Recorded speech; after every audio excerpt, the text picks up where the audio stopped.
Rahimam pundaria kaksir Sabahia biantara suci Om kesama Dewa Swaru parani kita angkara Mamuja swaru papidya Walaya suasadi siwa Om kesantauya kaiku dosa kesantauya wajiku mamu santauya manaswa dosa permadat kesamam Om santi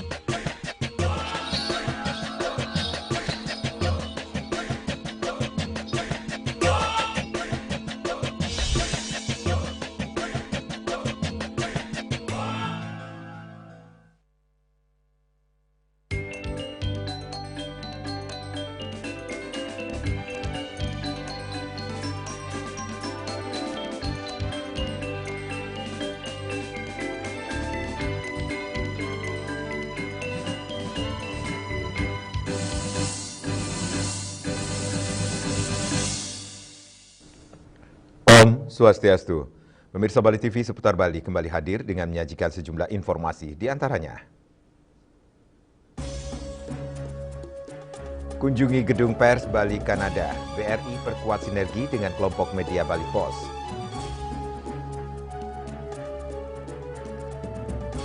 Pemerintah pangkas anggaran MBG tahun 2026, Menteri Keuangan sebut demi efisiensi. Jangan lewatkan juga informasi menarik lainnya yang sudah disiapkan tim redaksi kami. Bersama saya, Madis Kodanekarang, inilah Seputar Bali selengkapnya.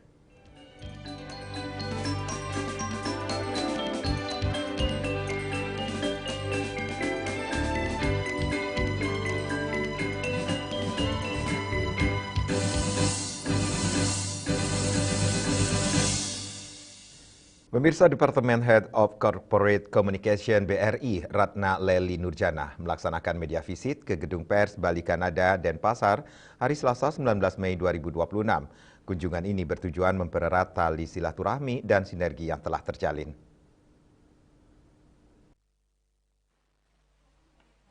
Kunjungan tersebut dihadiri oleh jajaran BRI yakni Departemen Head of Corporate Communication BRI, Ratna Leli Nurjana, didampingi Departemen Head of Logistik, General Affairs and Network BRI Region 17 Denpasar, Andri Dwi Mardika, dan Departemen Head of Legal BRI Region 17 Denpasar, Anang Kurniawan. Rombongan diterima oleh Direktur Pengembangan Bisnis Kelompok Media Bali Pos, Dewi Anjaswari. Departemen Head of Corporate Communication BRI, Ratna Leli Nurjana mengatakan, pemberitaan di media yang menggambarkan dinamika dan pandangan masyarakat menjadi salah satu referensi bagi PT Bank Rakyat Indonesia Persero, TBK atau BRI dalam menyusun serta menjalankan program sehingga manfaat yang dihadirkan dapat semakin dirasakan oleh masyarakat luas. Lebih lanjut, Ratna menyampaikan bahwa media memiliki peran penting dalam memperluas dampak program-program pemberdayaan yang dijalankan BRI di daerah. Oleh karena itu, sinergi bersama kelompok media Bali Pos diharapkan mampu menghadirkan informasi yang inspiratif sekaligus memberikan manfaat nyata bagi masyarakat. Terkait media visit, Ratna menyampaikan bahwa hal itu dilakukan untuk mempererat tali silaturahmi dan sinergi yang telah terjalin. Terlebih lagi mengingat peran media sangat penting dalam menyosialisasikan program-program BRI. Dalam hal ini ia mengapresiasi peran Bali Pos dalam membantu menyebarluaskan informasi mengenai BRI. Selama ini kerjasama sudah terjalin dengan baik, Ratna berharap kerjasama yang sudah baik ini akan semakin erat ke depan. Sementara itu, Direktur Pengembangan Bisnis Kelompok Media Bali Pos, Dewi Anjaswari menyambut baik media visit yang dilaksanakan BRI. Ia pun berharap sinergi yang selama ini telah terjalin dapat lebih ditingkatkan. Rias Bali TV. Komisi 2 DPRD Kabupaten Buleleng menyoroti masih adanya TPS 3R yang belum berfungsi maksimal, serta pentingnya penguatan regulasi dan sinergi desa dinas dan desa adat dalam pengelolaan sampah, serta mengevaluasi tata kelola tempat pengelolaan sampah, reduce, reuse, dan recycle atau TPS 3R di Kabupaten Buleleng.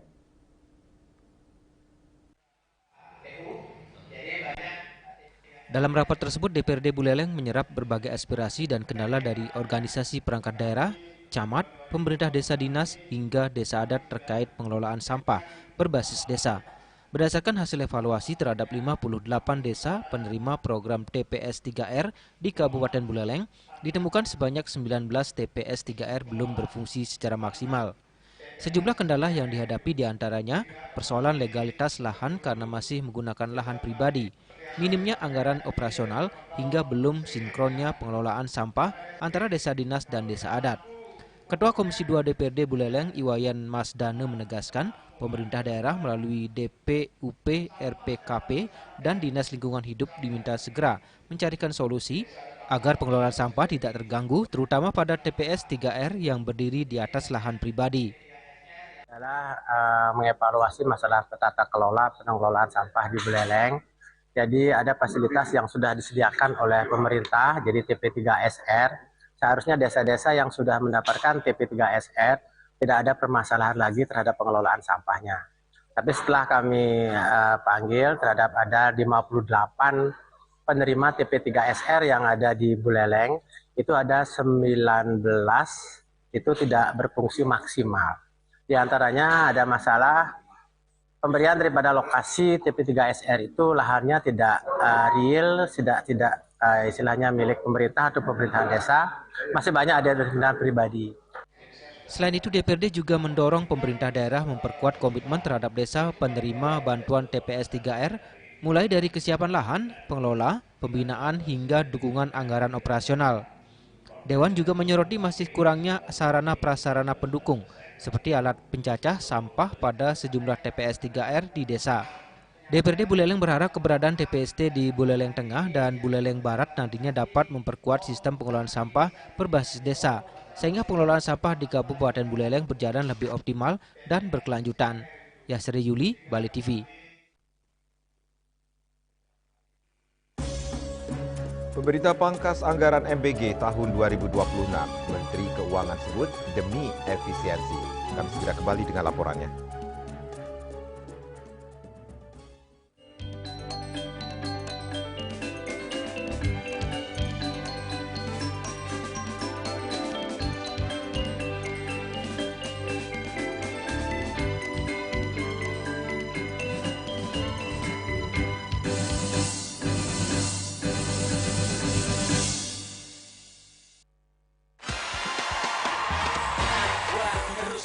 Seruput aduh. Luwak hitam baru dengan teknologi slow roasting bikin nyaman di lambung.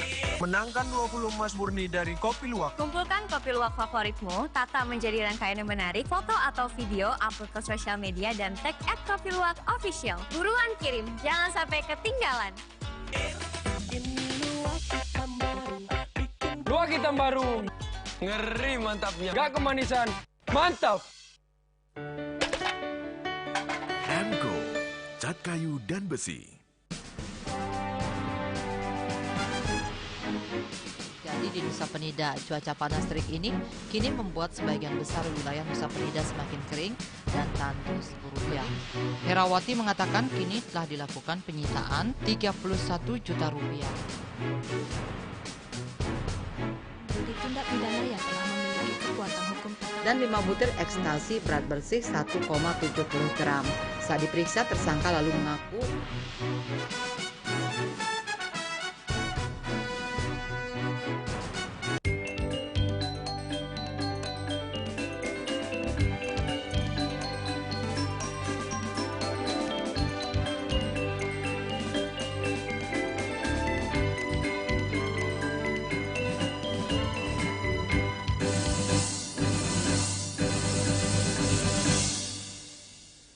Pemirsa, pemerintah melalui Kementerian Keuangan memangkas anggaran program makan bergizi gratis atau MBG pada tahun 2026 dari semula 335 triliun rupiah menjadi 268 triliun rupiah.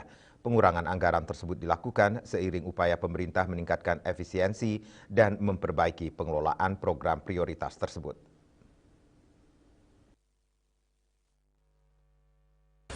Menteri Keuangan Republik Indonesia Purbaya Yudi Sadewa secara resmi memangkas pagu anggaran program makan bergizi gratis atau MBG pada APBN tahun 2026. Adapun pagu anggaran 2026 dari semula senilai 335 triliun rupiah kini dipangkas oleh Purbaya menjadi 268 triliun rupiah. Artinya anggaran MBG dipotong 67 triliun rupiah. Purbaya menjelaskan keputusan pemangkasan anggaran MBG tersebut itu merupakan instruksi Presiden Prabowo Subianto untuk memastikan dana program MBG dapat dikelola dengan lebih efisien. Adapun realisasi penyaluran anggaran hingga 30 April tercatat sebesar 75 triliun rupiah yang telah menjangkau 61,96 juta penerima manfaat serta 27.952 satuan pelayanan pemenuhan gizi atau SPBG. Menkyu Purbaya juga memberikan sinyal akan ada penghematan anggaran program MBG lanjutan meski ia belum merinci detail rencana ke depan. Untuk Bulog, investasi kepada Bulog ini untuk mendukung pembelian beras, gabah, dan jagung petani. Per 30 April 2026 telah digunakan untuk menyerap beras sebesar 13,9 ribu ton, gabah 3,5 juta ton, dan jagung 2,1 ribu ton, semua dari petani. Yang itu MBG itu sudah mencapai 75 triliun. Itu 22,4% dari PBN yang sebesar 335 triliun. Tapi nanti bukan 335, nanti ada penghematan tertentu sesuai dengan instruksi Pak Presiden. Sehingga dana BGN bisa dipakai lebih efektif dan efisien. Angka kita berapa sekarang? Berapa Pak Darto? 68, tapi nanti ada penghematan lebih lanjut. Itu untuk 60 apa? Apanya? 4,9 kan, hampir 7 kan. Masa gue lebih ingat daripada lu? Lu dia lupa. Hah? Gue lebih tua ya. Masih lebih ingat sedikit. Jadi itu dipakai untuk 61,96 juta penerima 27.952 SPPG. Ini program yang bagus, akan kita terus dukung, tapi dengan peningkatan efisiensinya nanti ke depan. Next. Purbaya kembali mengatakan saat ini Presiden Prabowo Subianto sedang menghitung penghematan terbaik tanpa mengganggu efektivitas program itu sendiri dalam hal memberi makan murid-murid sekolah di Indonesia. Dari Jakarta, Juli Suhate dan Ketut Sumadiasa melaporkan. Kementerian Perumahan dan Kawasan Permukiman melakukan pertemuan bersama para Ketua Umum Asosiasi Pengembang Perumahan guna membahas sejumlah kebijakan strategis sektor perumahan termasuk rencana penerapan program penanaman 1 pohon untuk 1 rumah subsidi. Dalam pembahasan tersebut juga menindaklanjuti arahan Presiden Prabowo Subianto terkait tenor cicilan rumah subsidi hingga 40 tahun.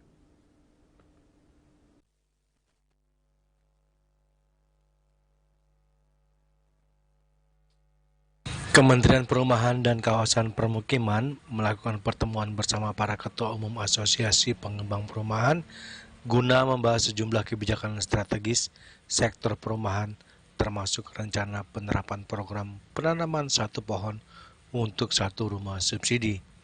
Dalam pembahasan tersebut juga menindaklanjuti arahan Presiden Prabowo Subianto terkait tenor cicilan rumah subsidi hingga 40 tahun. Pertemuan tersebut menjadi bagian dari upaya pemerintah memperkuat kolaborasi dengan para pengembang dalam menghadirkan perumahan yang terjangkau, berkualitas dan ramah lingkungan bagi masyarakat. Menteri Perumahan dan Kawasan Permukiman Marwarar Sirait menegaskan bahwa pembangunan perumahan ke depan harus memperhatikan keberlanjutan lingkungan. Dan lebih sehat. Dan hari ini kemudian kita bertemu dengan pengembang, kesulitan Presiden untuk memberikan tenor waktu sampai 40 tahun. Ya, tadi dengan Tapera dan Ketua Umum, ada Ketua Umum REI, ada Ketua Umum Pernas Jaya, Perumnas, Ketua Umum Impera, ya ada 4 Ketua Umum hari ini, karena satu sedang mau acara Munasnya di Bali ya. Besok pagi saya akan ke NTB, terus Rabu saya ada di Bali.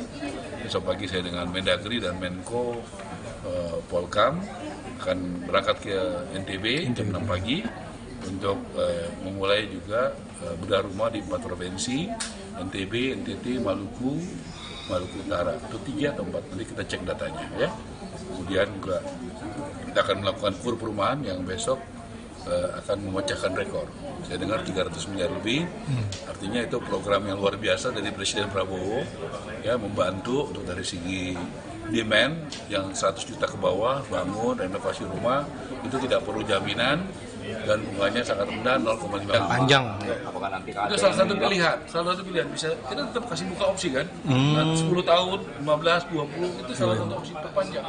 Dan juga nanti opsinya kalau 40 tahun dia mau lunasin 20 tahun ya boleh. Bisa gitu ya? Harus dibuat begitu. Skema-skema itu jangan memberatkan rakyat. Kan tujuan Presiden sangat mulia. Ya, tapi kalau di tengah jalan mereka misalnya bisa naik kelas ya untuk bisa dilunasin atau dijual, tapi sudah ada waktu tertentu mereka mau beli rumah yang lebih besar kan boleh. Bisa ya. Tengah jalan nunggak gimana?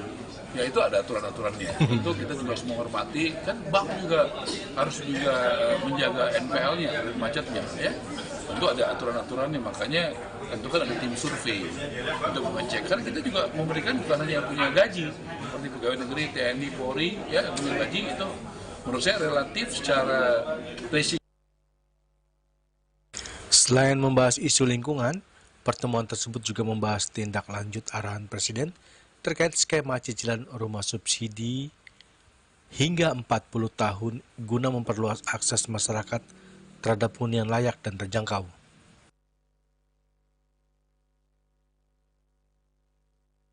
Dari Jakarta, Julius Wato dan Ketut Sumadiasa melaporkan. Kami akan segera kembali dengan informasi 142.000 komposter bag diharapkan bisa tangani 60% sampah organik.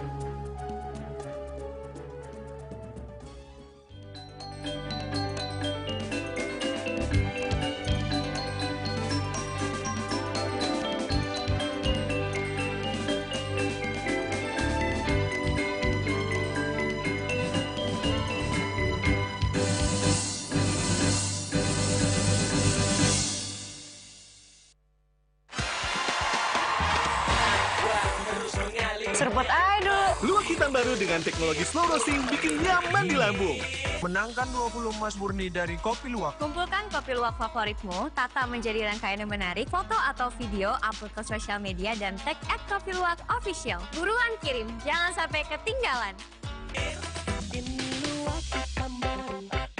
Luwak hitam baru. Ngeri mantapnya. Gak kemanisan. Mantap.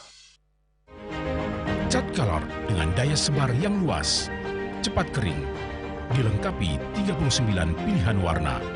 Kualitas dijamin terbaik. Cat color harga ekonomis.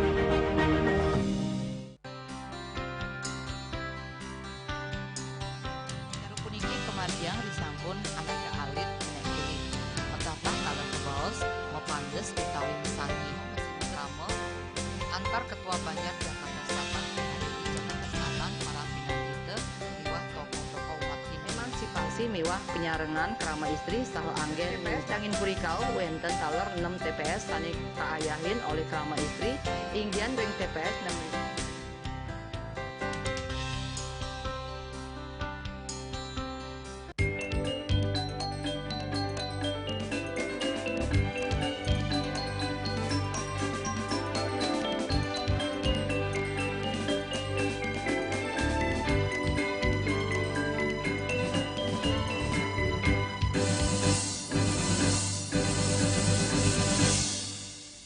Pemirsa, pemerintah Kabupaten Badung terus berupaya menekan volume sampah organik yang dibuang ke TPA.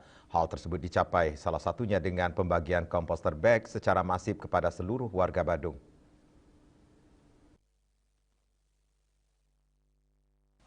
Kepala Dinas Lingkungan Hidup dan Kebersihan DLHK Kabupaten Badung, Maderai Wirastuti, ketika ditemui tim Bali TV pada 11 Mei 2026 mengatakan total volume sampah organik mencapai 60 hingga 70%. Untuk menekan volume sampah organik tersebut, salah satu upaya yang dilakukan yakni menyalurkan komposter bag yang hingga kini telah dibagikan sebanyak 142.000 unit kepada seluruh KK di Kabupaten Badung. Proses distribusi komposter bag ini menggunakan basis data milik Dinas Kependudukan dan Pencatatan Sipil Kabupaten Badung agar penyalurannya tepat sasaran. Berdasarkan data tersebut, seluruh kecamatan di Kabupaten Badung dilaporkan telah menerima bantuan alat tersebut. Sementara bagi penduduk pendatang atau non-permanen di Kabupaten Badung belum menerima bantuan tersebut. Komposter bag ini diharapkan bisa menjadi solusi pengelolaan sampah organik dari sumber dan mengurangi sampah organik yang dibuang ke TPA nantinya. Saat ini di Kabupaten Badung sudah seluruh kakak sudah terbagi kompos bagnya seperti itu. Semua sudah menerima bag komposter itu ya? Sudah. Kecamatan. Artinya dengan pembagian itu berapa persen untuk mengurangi sampah yang dikirimkan ke TPS 3R? Kalau dari hasil selama ini, pemantauan kita selama ini kurang lebih 60% sampai 70% itu kan sampah terdiri sampah organik. Apabila itu berhasil dipisahkan, tentunya ya berkurangnya sekitar 60%. Hanya sekarang yang kita lihat ke lapangan itu adalah masyarakat seperti itu. Yang terbagi juga adalah seluruh kakak di Kabupaten Badung berbasis data dari Dinas Dukcapil. Jadi ada mungkin beberapa yang juga masih belum penduduk pendatang atau yang tidak berkakak di Kabupaten Badung itu masih belum mendapatkan bantuan. Maderai Wirastuti menambahkan pihaknya terus mensosialisasikan kepada masyarakat agar masyarakat telah siap mengolah sampah organik secara mandiri di rumah masing-masing sebelum penutupan TPA Suung 1 Agustus 2026. Rias Bali TV. KONI Bali menyamakan persepsi dan menyiapkan program peningkatan prestasi atlet Bali menuju pelaksanaan Porprov hingga PON. Demikian terungkap saat rapat perdana pengurus KONI Bali periode 2026-2030.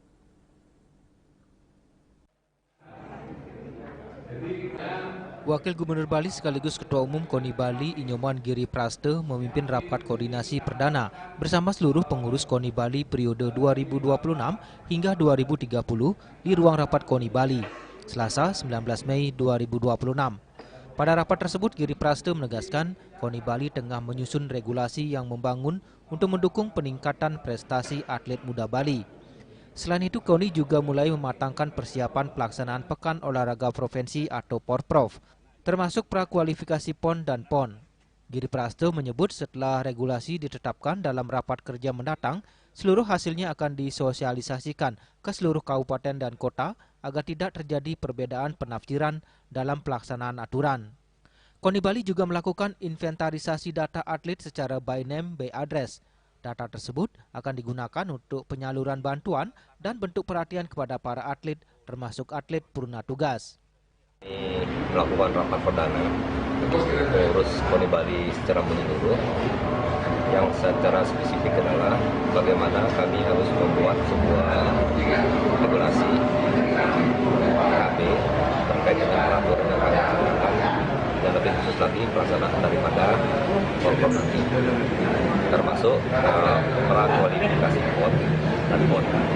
Maka regulasi ini adalah merupakan sebuah tantangan yang harus kita hormati bersama dan harus kita laksanakan. Dan tidak lagi ada adendum pada saat pelaksanaan. Dan ini akan kami segera lakukan. Dan sebelum nanti pelaksanaan raker, kita akan dengan jabatan wali. Setelah selesai debat ini, setelah raker baru kita akan di kabupaten kota yang tidak ada baik kompilasi interpretasi terhadap pelaksanaan peraturan yang kita lakukan, khususnya dari atlet-atlet yang kecewa. Itu satu. Yang kedua, kami sudah melakukan inventarisasi kaitannya dengan data-data perhatian, by name by address. Sehingga berpotensi di kemudian ini kita harus keluarkan termasuk juga perhatian terhadap kesehatan itu sendiri yang sudah mendapatkan medali. Begitu juga yang berpotensi mendapatkan medali yang belum mendapatkan medali, termasuk cabang olahraga yang masih ini dan sudah kita interpretasi. Selain rapat koordinasi, Giri Praste bersama para pengurus KONI Bali juga meninjau sarana dan prasarana olahraga di kawasan Gor Ngurah Rai. Peninjauan dilakukan mulai dari Sekretariat KONI Bali di Gor Lila Buana hingga kondisi Stadion Ngurah Rai.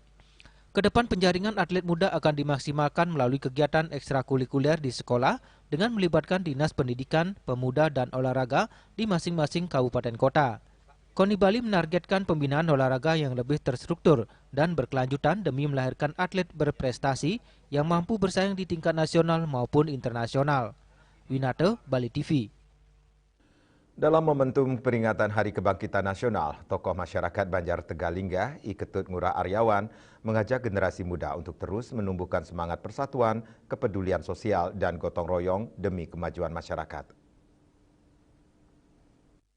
Ngurah Aryawan mengatakan sebagai anak muda tidak boleh hanya terpaku pada satu keadaan, namun harus mampu menjadi generasi inspiratif yang peduli terhadap lingkungan, dunia pendidikan, serta memiliki semangat kebersamaan dalam kehidupan sehari-hari. Menurutnya, Hari Kebangkitan Nasional menjadi momentum penting untuk menanamkan nilai-nilai kepedulian sosial melalui berbagai kegiatan positif di tengah masyarakat. Kegiatan tersebut diantaranya aksi kebersihan lingkungan, penggelontoran got, hingga perhatian terhadap masyarakat yang membutuhkan bantuan, khususnya warga yang belum memiliki rumah layak huni. Ia menegaskan di Banjar Tegalingga, pihaknya bersama kepala dusun terus berupaya menjembatani kebutuhan masyarakat dengan perangkat terkait agar persoalan kebutuhan pokok, terutama rumah layak huni, dapat segera mendapatkan perhatian dan solusi. Sebagai pemuda, kita harus peduli terhadap lingkungan pendidikan dan membangun rasa gotong royong supaya kita menjadi kuat bersama. Momentum Hari Kebangkitan Nasional ini harus diisi dengan kegiatan-kegiatan positif dan kepedulian terhadap masyarakat. Harapan kita kepada anak muda, yang pertama adalah dalam kondisi era digitalisasi ini, kita harus betul-betul memerangi perang proxy war. Perang proxy war ini adalah perang yang menghancurkan sendi-sendi generasi muda. Karena informasi yang tidak baik ini, kalau generasi muda tidak bisa memfilterisasi, maka kita akan bahaya terhadap informasi hak yang akan menyebabkan kita chaos. Maka dari itu, di momentum kebangkitan ini, mari kita perangi perang proxy war ini.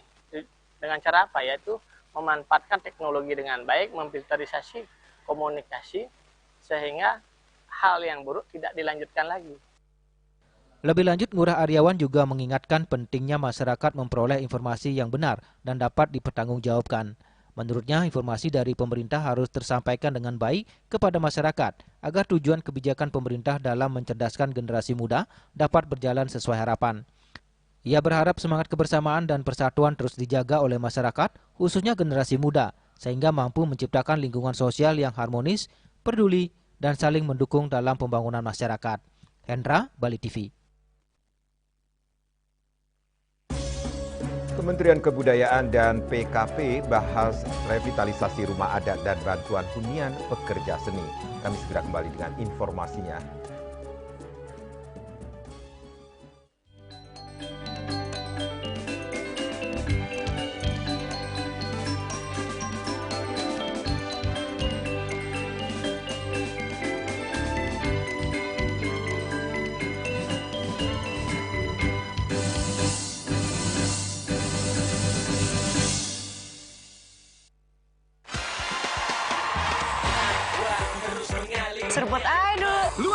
baru dengan teknologi slow roasting bikin nyaman di lambung.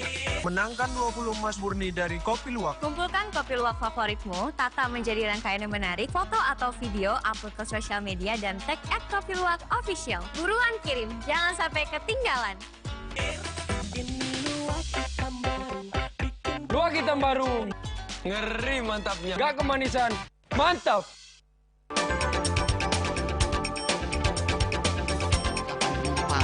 Pihak bandara telah melayani sebanyak 192.284 penumpang baik domestik maupun internasional. Suprapto mengatakan dari kunjungan wisatawan mencapai 3.000 pengunjung per hari tersebut. Ini mengacu pada perdagangan harga gabah yang juga semakin mahal saat ini. Kondisi itu pun membuatnya tidak maksimal memenuhi permintaan pasokan beras ke pelanggan dan loyalitas anggota Linmas. Hadir dalam kegiatan pelatihan dan pembekalan tersebut,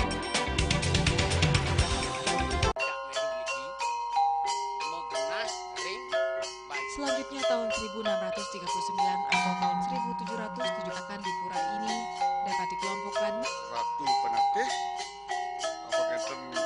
penyusun sejebak jagat pejen. Pengumpul Sidel selaku anggota pengalian itu pengumpul jumlah warga serta memohon taksu bagi mereka para penekun spiritual atau balian di Bali.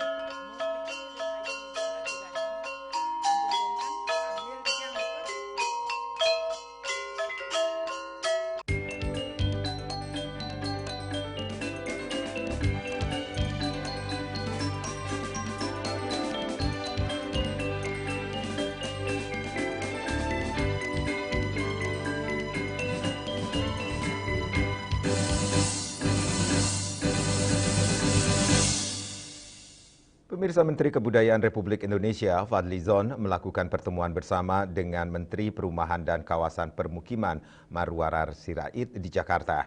Dalam pertemuan tersebut membahas upaya penguatan dukungan terhadap revitalisasi rumah adat serta bantuan hunian bagi pekerja seni di Indonesia.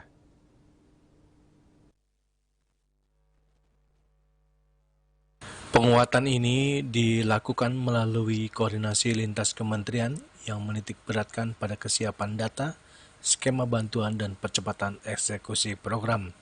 Dalam pertemuan tersebut, Kementerian PKP menyampaikan apresiasi atas usulan program dan berupaya mendukung pelaksanaannya. Menyikapi program tersebut, Kemenbud akan berfokus pada 2 jalur utama, yakni revitalisasi fisik rumah adat dan bantuan hunian bagi pekerja seni serta pelaku budaya lainnya. Menteri Kebudayaan Fadly Zon menyampaikan apresiasi pada Kementerian PKP yang telah berinisiatif menjalankan satu program prioritas dari Presiden Prabowo Subianto untuk membantu perumahan rakyat, terutama pada desil 1 hingga 4 yang memang membutuhkan. Menteri PKP Marwarar Sirait selanjutnya turut menjelaskan program tersebut perlu segera dijalankan. Dalam rapat tersebut perlu pihak Kementerian PKP menjelaskan kriteria penerima bantuan melalui skema BSPS. Skema tersebut akan menargetkan 3.053 masyarakat adat dan pelaku seni yang menjadi basis sasaran. Adapun mekanisme bantuan dibedakan berdasarkan wilayah, yaitu sebesar 25 juta untuk Maluku Utara dan Papua, 40 juta rupiah untuk daerah terpencil, serta 20 juta untuk daerah lainnya. Senang hari ini sangat produktif. Tadi kita bersepakat disupport Kementerian Kebudayaan bersama Pak Fadly Zon bersama jajarannya tadi siang ke sini, sehingga nanti untuk pekerja seni kita juga support tahun ini, dan sekarang sedang diverifikasi ada sekitar 3.000 ya, sesuai kriteria. Dia harus alat saknya secara hukum oke, benar. Kemudian juga rumahnya betul-betul tidak layak huni, kemudian masuk desil 1 sampai 4. Kemudian kita akan ketemu lagi tanggal 2 Juni di kantor Kementerian Pendidikan gantian untuk melihat hasil verifikasi. Kemudian kita juga persiapkan untuk kedepannya, yaitu rumah adat ya, yang banyak itu bersifat bersama-sama ya istilahnya, jadi gitu. Jadi kita akan cari solusi supaya rumah-rumah adat yang juga harus kita jaga kelestariannya sesuai arahan Presiden Prabowo, supaya kita bisa perbaiki ya, Kementerian Perumahan sangat mendukung Kementerian Kebudayaan yang sudah bekerja keras untuk melestarikan budaya bangsa. Dari Jakarta, Juli Suwarta dan Ketut Sumadiasa melaporkan. Pemirsa, polisi ungkap pembunuhan berencana yang menimpa seorang karyawan pencucian motor di Banjarcabe, Desa Darmesaba, Kecamatan Abian Semal, Badung. 4 pelaku berhasil diamankan di daerah Jember, Jawa Timur. Motif pembunuhan akibat sakit hati pelaku terhadap korban karena kerap dibuli. Terungkapnya aksi pembunuhan ini berawal dari penemuan mayat yang telah dikubur di areal persawahan di Jalan Antasura, Banjarcabe, Desa Darmesaba, Kecamatan Abian Semal, Badung. Polisi yang melakukan penyelidikan tersebut mengetahui identitas korban berinisial DAD, 25 tahun asal Sumbawa, yang bekerja sebagai karyawan sebuah pencucian motor di wilayah tersebut. Dalam penyelidikan, polisi menyimpulkan korban tewas akibat dibunuh dengan ditemukan berbagai luka pada sekujur tubuhnya. Polisi yang melakukan penyelidikan mencurigai pelaku pembunuhan adalah rekan kerja korban. Akhirnya 4 pelaku berhasil dibekuk di wilayah Jember, Jawa Timur, di mana 2 orang masih di bawah umur. Para pelaku DF 20 tahun asal Lombok Timur, MKF 24 tahun asal Jember, AV 17 tahun asal Jember, dan IPR 16 tahun asal Jember, Jawa Timur. Keempatnya selanjutnya ditetapkan sebagai tersangka pembunuhan. Pengungkapan dan penangkapan yang kita lakukan, kita berhasil mengamankan 4 pelaku, antara lain DF, kemudian MKH, 3 AF, 4 IPR, 2 orang di bawah umur. Motif yang kita temukan dalam pendalaman dan fakta-fakta di lapangan, pelaku melakukan perbuatannya dilandasi dengan sakit hati karena pelaku, khususnya DF, bekerja dengan korban di tempat yang sama, sering dibully, diejek, dihina oleh korban. Sementara itu, dari hasil pemeriksaan, tersangka sudah merencanakan pembunuhan di tempat kos DF.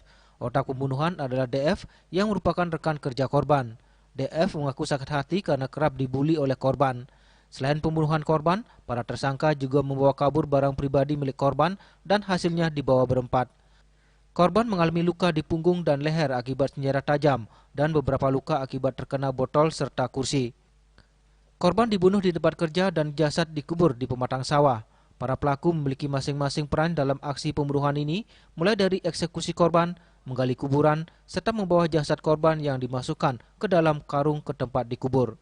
Dari hasil pemeriksaan kita sampai dengan hari ini bahwa selama bekerja mereka berdampingan bekerja, jadi karyawan dari MyWos itu mereka berdua, 1 korban dan 1 lagi terduga pelaku utama itu.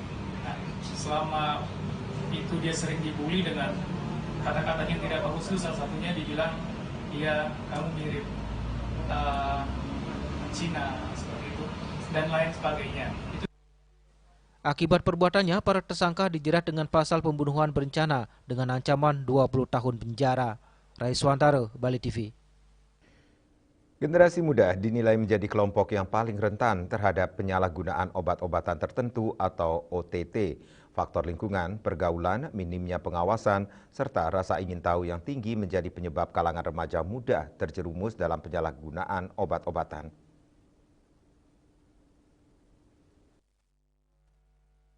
Dalam forum grup discussion bertemakan Aksi Nasional Pencegahan Penyalahgunaan Obat-Obat Tertentu (OOT) digelar BPOM Denpasar, Deputi Bidang Penindakan Badan POM RI, Irjen Pol Tubagus Ade Hidayat mengatakan, penyalahgunaan obat-obatan tertentu kini menjadi perhatian serius karena kasusnya hampir ditemukan di berbagai daerah di Indonesia. Berdasarkan data, generasi muda dinilai sebagai kelompok yang paling banyak dan rentan terhadap penyalahgunaannya.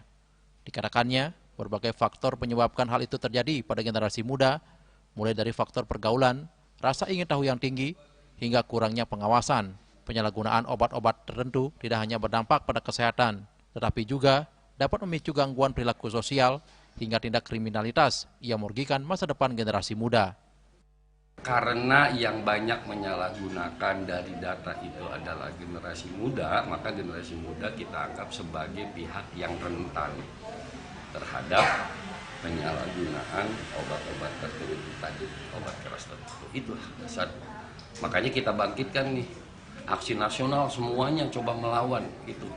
Irjen Polisi Tubagus Ade Hidayat menambahkan, berbagai pihak terus mendorong langkah pencegahan melalui edukasi dan sosialisasi tentang bahaya penyalahgunaan obat-obatan tertentu. Pengawasan terhadap peredaran obat juga diperketat guna mencegah penyalahgunaan di kalangan remaja. Selain itu, peran keluarga, sekolah, pemerintah, dan masyarakat dinilai sangat penting dalam memberikan pengawasan dan pembinaan kepada generasi muda agar terhindar dari penyalahgunaan obat-obatan tertentu. Dengan sinergi seluruh pihak, diharapkan generasi muda dapat terlindungi dari bahaya penyalahgunaan OOT dan mampu menjadi generasi yang sehat serta berkualitas. Yana dan Mastika, Bali TV. Pemirsa, jangan beranjak dulu, kami segera kembali dengan laporan upacara bebayuhan Raspati Kalpe, prosesi spiritual pembayaran hutang kelahiran dalam tradisi Bali.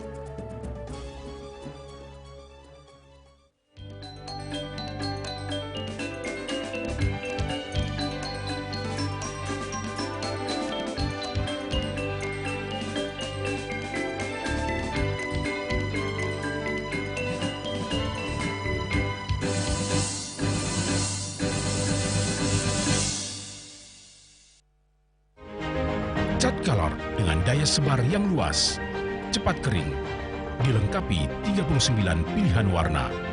Kualitas dijamin terbaik. Cat color harga ekonomis.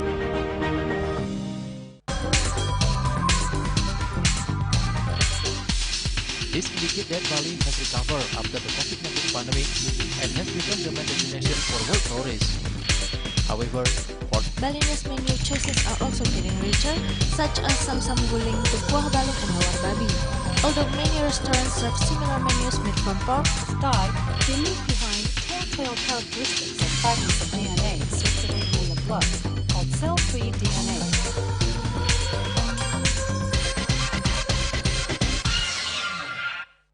Ngepat juga.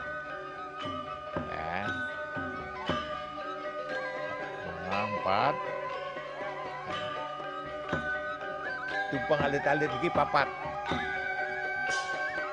Ngangen sampian busung medulang lindung wasanik dengan Bobayu kan Raspati Kalpe langsung personilipun 108 yang dipergunakan pada saat orang yang kena musibah di jalan kita memanggil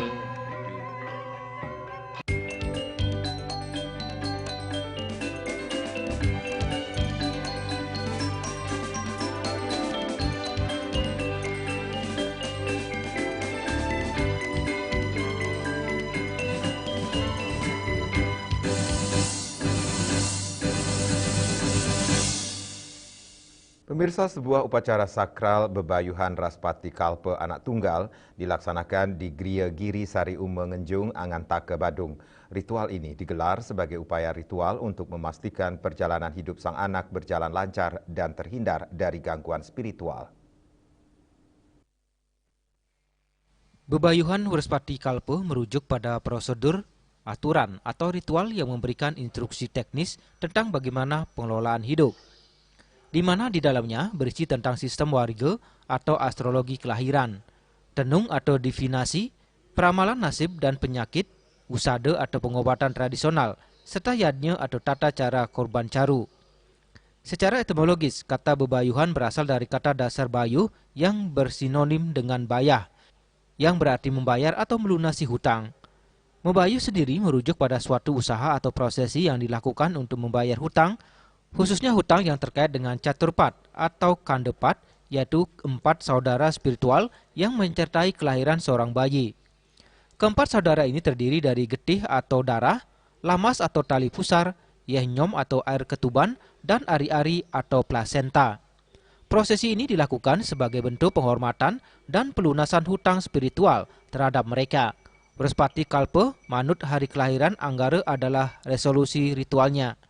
Upacara ini menuntut penggunaan angka 3, seperti beras 3 catu, uang kepeng 333, dan sesayut wirakusumo atau bunga pahlawan. Nasi yang digunakan harus berwarna merah atau barak yang dicampur kuning sebagai cerminan elemen api dan tanah. Sedangkan untuk hewan kurbannya menggunakan ayam being merah yang dipanggang. Kondisi-kondisi ini diyakini dapat mempengaruhi kehidupan sang bayi di masa depan, sehingga perlu dilakukan bebayuhan atau prosesi penyucian. Salah satu bentuk bebayuhan yang dilakukan adalah bebayuhan Werspatikalpa anak tunggal. Prosesi ini bertujuan untuk memastikan perjalanan hidup sang anak berjalan dengan lancar dan terhindar dari berbagai gangguan spiritual. Nah, termasuk nanti dia dikategorikan salahudi, kelahiran yang menyimpang. Nah, inilah yang perlu mendapat bayuhan-bayuhan karena adanya penyimpangan yang terjadi ketika bayi itu keluar atau emas dari perut sang ibu atau garbo sang ibu.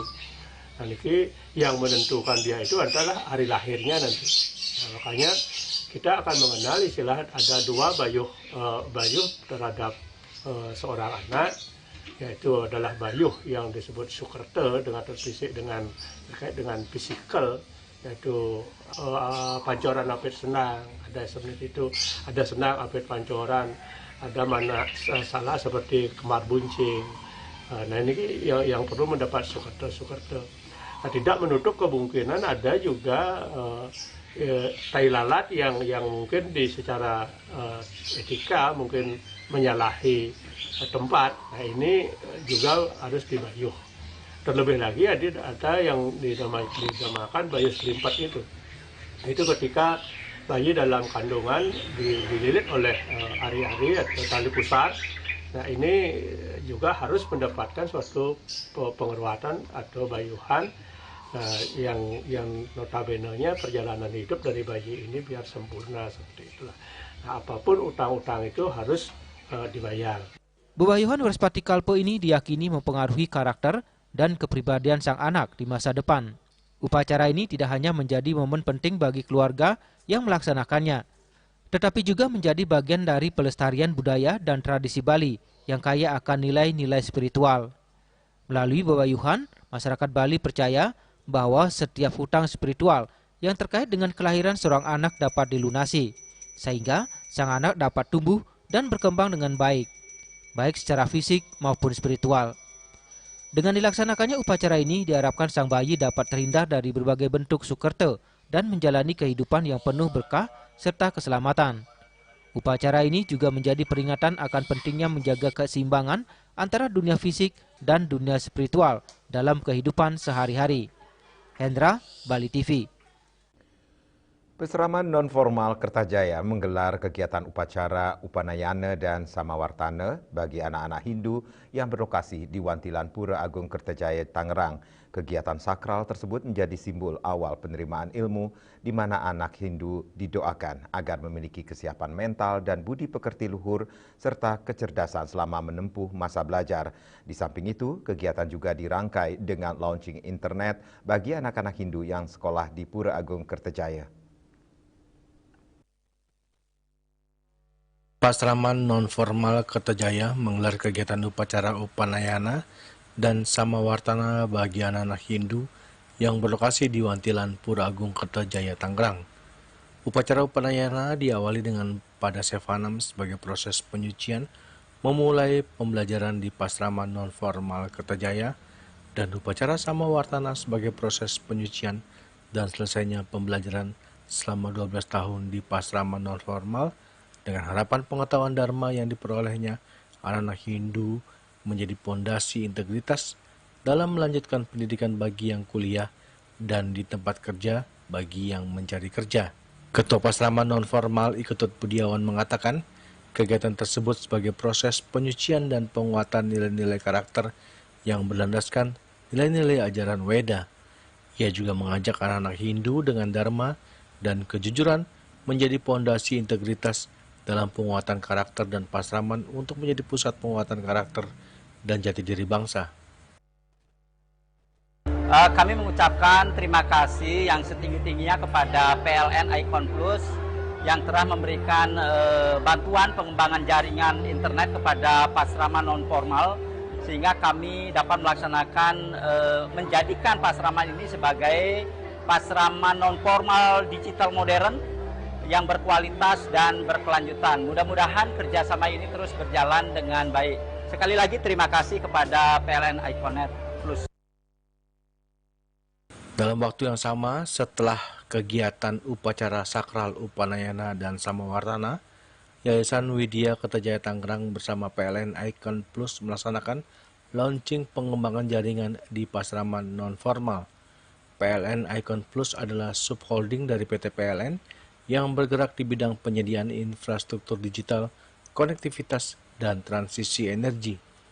Ketua Yayasan Widya Kertajaya, Iwayan Susena mengatakan, ini merupakan bentuk implementasi nyata yayasan mendukung kegiatan pasraman untuk meningkatkan kemampuan guru dan siswa dalam proses belajar mengajar berbasis informasi teknologi. Dengan tersedianya internet akan lebih menyiapkan generasi muda Hindu yang memiliki kompetensi untuk masa depan yang lebih nyata. Om Swastiastu. Saya Wayan Susena selaku Ketua Yayasan Widya Kertajaya Tangerang mengucapkan terima kasih atas CSR atau TJSL yang diberikan oleh PLN Icon Plus kepada Yayasan Widya Kertajaya Tangerang, di mana penerima manfaatnya adalah Pasraman Kertajaya Tangerang, yang mana infrastruktur dari pengembangan atau pemasangan internet ini sangat bermanfaat sekali bagi proses belajar mengajar yang ada di Pasraman Kertajaya Tangerang. Jadi sebelumnya kami secara konvensional melakukan proses belajar mengajar, sekarang dengan didukung oleh IT atau berbasis teknologi, maka kegiatan belajar mengajar itu lebih efisien, lebih cepat, dan tepat. Dari Tangerang, Yuli Suharto dan Ketut Sumadiasa melaporkan. Kini kami sampaikan informasi perakiran cuaca untuk kabupaten kota di Bali.